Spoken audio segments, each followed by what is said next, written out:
علی نے اب روزانہ رات گیر تک گھر آنا شروع کر دیا تھا، اور عموماً اس وقت اپنے کمرے میں آتا جب اس کو یقین ہوتا کہ ماریا سو چکی ہوگی۔ وہ اب کوشش کرتا تھا کہ ماریا سے کم سامنا ہو، تاکہ اس کی بد زبانی سے اس کی دل آزاری نہ ہو۔ وہ آج بھی سونے کے لیے تقریباً 11 بجے کمرے میں داخل ہوا۔ سوتی ہوئی ماریا کو دیکھ کر علی کے چہرے پہ نفرت، غصہ اور بے بسی کے ملے جلے جذبات تھے، لیکن پھر فوراً ہی اس نے اپنے آپ کو پرسکون کیا، کیونکہ اب وہ فیصلہ کر چکا تھا کہ کل صبح ماریا کو طلاق دے کر جہنم والی زندگی سے چھٹکارا حاصل کر لے گا۔ اس لیے بڑے اطمینان کے ساتھ اپنے 4 سالہ بیٹے احمد کے ساتھ سونے کے لیے لیٹ گیا۔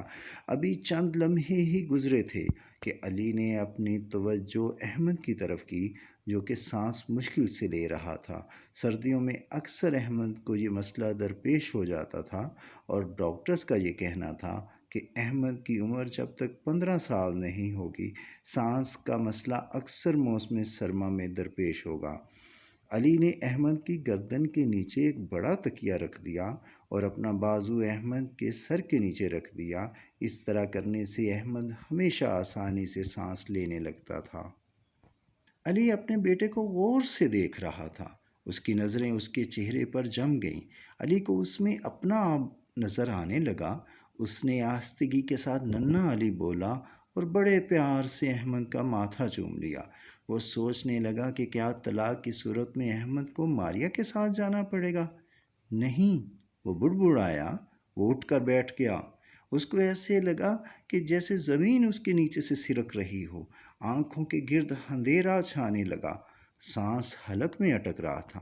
گہری سوچ میں ڈوبا علی اٹھا اور 2 رکعت نماز نفل ادا کرنے کے لیے وضو کرنے لگا۔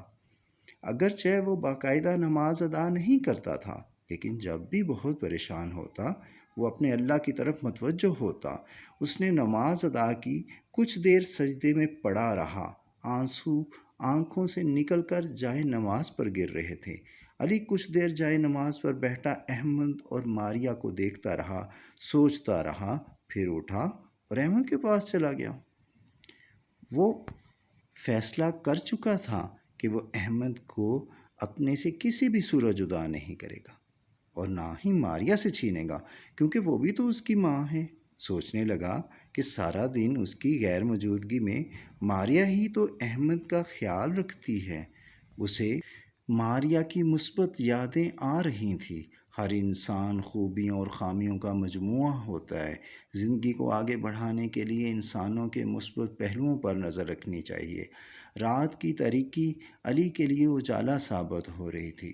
اس نے ماریا کو احمد کی خاطر قبول کرنے کا فیصلہ کر لیا، اور خاموشی سے اپنے بیٹے کی خاطر جدوجہد کرنے کے اصول پر کاربند ہونے کا فیصلہ کیا، کیونکہ خاموشی میں ہی نجات ہے۔